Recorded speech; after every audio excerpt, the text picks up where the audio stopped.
Today we are going to talk about 5 things that you might be doing wrong when it comes to teaching your kids how to read.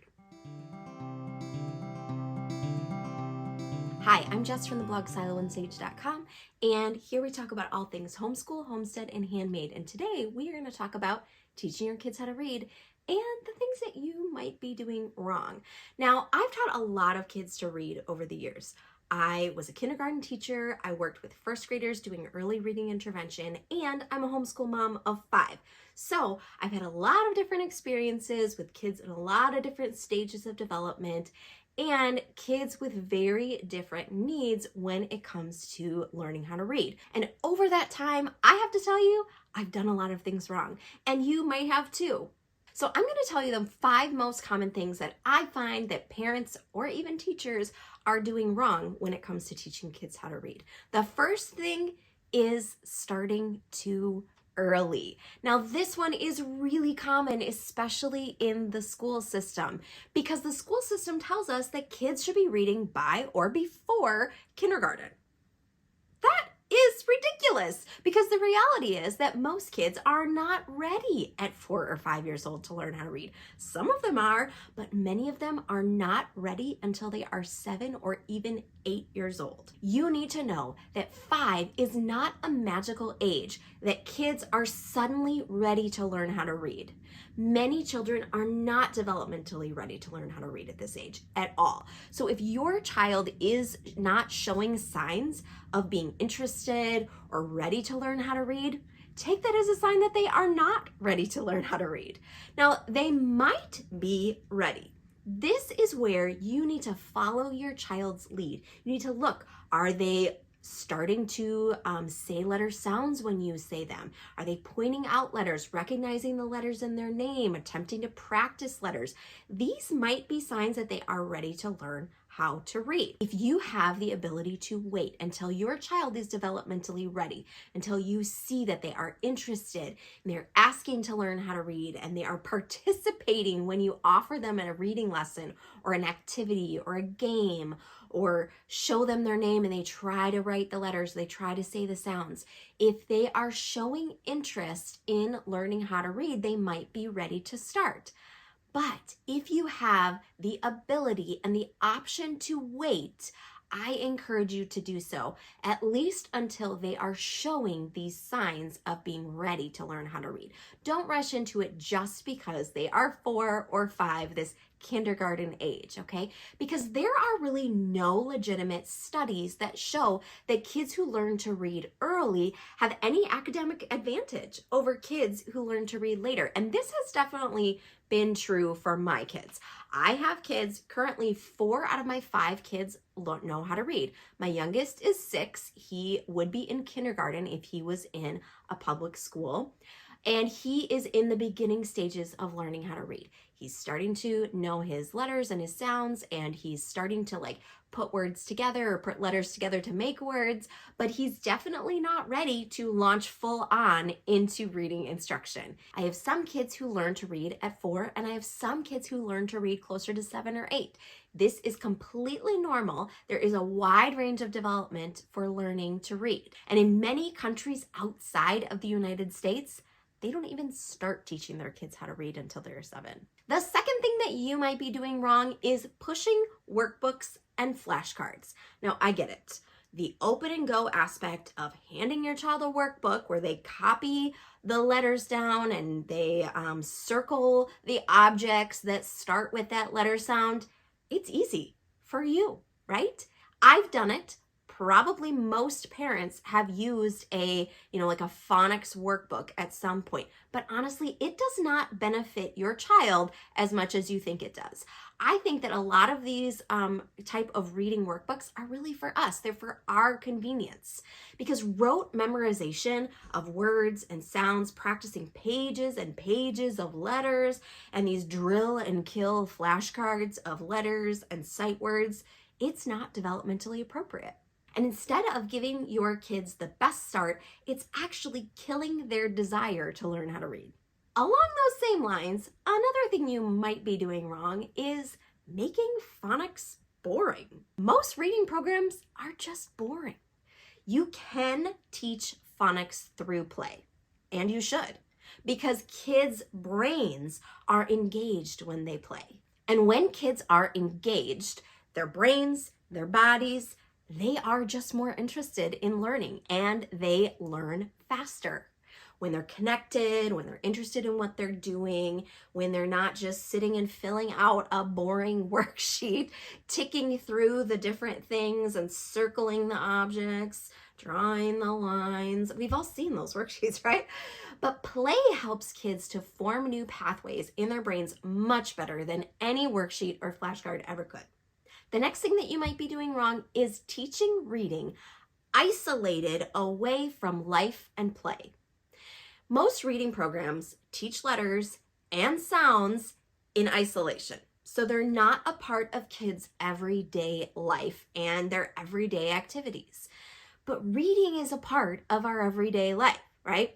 We use it in virtually every aspect of our lives. We need reading to cook, if you're going to read a recipe, right? If you're going to go to the grocery store, if you're going to read a map, if you are going to read a street sign, to pay your bills, to do your job. The work of children is play. So instead of trying to make them work the way we want them to work, the way that it's convenient for us, or the way we think it makes sense through like workbooks and flashcards and these programs that isolate reading instruction from their everyday life and their everyday play, we should be teaching them the way that they work and learn and think best. This is exactly how I taught my kids how to learn how to read. Now, when I was a classroom teacher, when I was teaching kindergarten, we did use workbooks, but I found that most of the kids who really struggled with learning how to read, they were doing so because their brains and their bodies were not engaging with the things that they were learning. They needed to learn through music and play and moving their body and, doing different centers around the room and manipulating objects. They needed to touch the letters with their hands, like a magnet letter or something.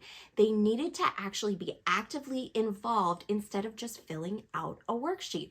And so this is what I did with my own kids, and I found it worked so well. And this is why I created Play Your Way to Reading. It's a play-based reading program that helps you to teach your kids how to read without boring worksheets and without drill and kill flashcards. Because I found out, honestly, the hard way that this doesn't work with kids. My first child learned how to read very quickly and very easily, and he did not need much reading instruction at all. So of course I assumed that my second child would be the same, and he was not. He was the opposite. He did not enjoy reading at all. He resisted every single thing that I did that had anything to do with reading and reading instruction. And instead of damaging my relationship with him, because that's what I was doing, he was crying about reading every day. And I knew that if I continued to push like this, that I was going to damage not only my relationship with him, but his relationship with reading. So we stepped back and I changed my approach. We cut out all formal reading instruction. I did not use any more reading curriculum. I kind of threw out all of our reading programs that we had and everything that I had been taught about kids learning how to read and how to teach kids how to read. Instead, we played. We did our everyday life and we talked about letters and sounds and words and books, and we experienced these things together. So that's where Play Your Way to Reading came from. It came from my desire to see my own kids connect with letters and sounds and books and words and reading and develop a love for it instead of being bored to tears, literal tears, by reading instruction. It works with the way kids develop instead of against it. And I'm going to leave a link and a coupon code in the description if you want to check it out. You can also get some sample lessons. You can see what types of activities you'd be doing with your kids in Play Your Way to Reading.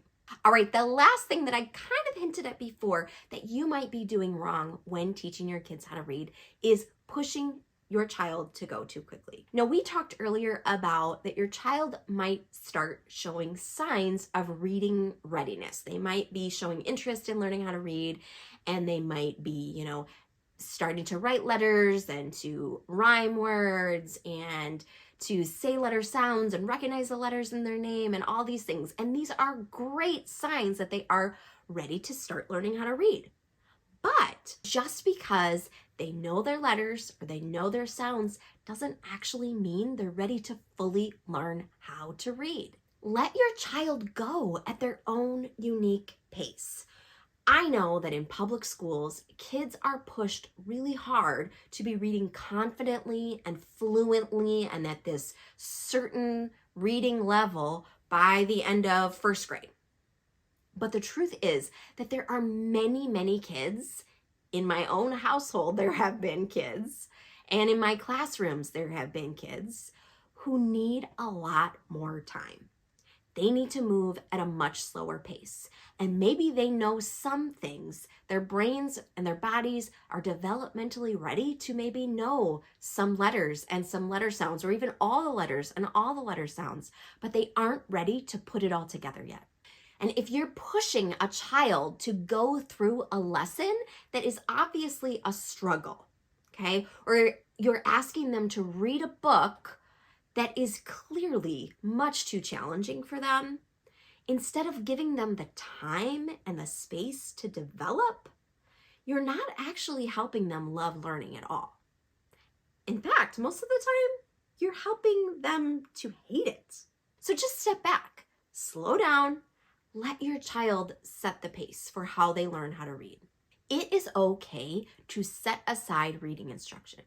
You could set it aside for a few days, come back to something, see if a different day gives it a fresh perspective. You could set it aside for weeks. You could even set it aside for months. I've done it, and I've seen the benefit of setting it aside.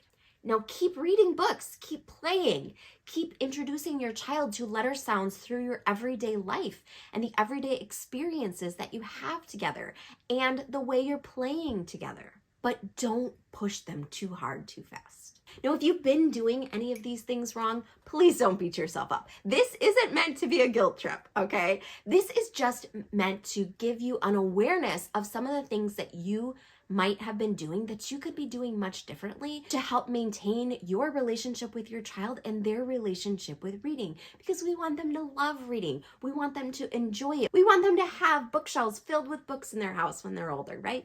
We want them to be excited about it, not dreading it. The thing is that it's not your fault. It is actually the fault of the school system. Now, I'm not saying that it's teachers' fault. I'm saying it's the system. The system has taught us that this is the pace that kids need to learn. This is what we need to do to get kids to learn by this certain time. And this is the way we need to do it. They have told us that this is normal. It's normal to push your kids quickly. It's normal to make them push through a lesson that they're struggling with. It's normal for kids to be crying over a reading lesson at home. But the reality is that just because this is how you were taught how to read, and I was taught how to read, and I was taught how to teach kids how to read, doesn't mean that it is the right way. Ditching this system mindset is really hard. I know. I've had to do it. But I promise you that it's worth it to shift your mindset away from the way the system tells you to do it and think about your unique child and their unique development. Now, if you need more resources for helping you to teach your child how to read, I have a ton of blog posts, book lists, free printables over on my website. You can go to siloandsage.com/reading, and there you can find all of my resources. And I will be back soon with another video. And in the meantime, keep cultivating your home. Bye.